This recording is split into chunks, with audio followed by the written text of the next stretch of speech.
যে খবরের দিকে এবার নজর রাখতেই হবে, রাজ্য রাজনীতিতে ফের চর্চায় এসআইআর শুনানি। এবার সেই শুনানিতে ডাকা হলো তৃণমূল সাংসদ ও জনপ্রিয় অভিনেতাদেরকে।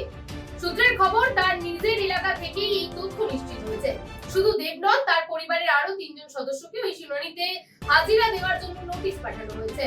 জানা যাচ্ছে, দেবের আবাসনে ইতিমধ্যেই নোটিশ পৌঁছে গিয়েছে। এখন প্রশ্ন একটাই, নির্ধারিত দিনে তারা হাজিরা দেবেন কিনা। তবে প্রশ্ন উঠছে, কেন এই শুনানিটা?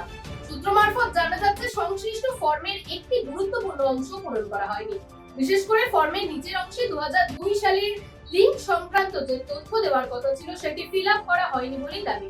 শুধু দেবের আবাসন নয়, ওই এলাকায় থাকা একাধিক বাসিন্দাকেও নাকি একই কারণেই এসআইআর শুনানিতে ডাকা হয়েছে। এই ঘটনাকে ঘিরে ইতিমধ্যেই শুরু হয়েছে রাজনৈতিক ও প্রশাসনিক মহলে জোর আলোচনা।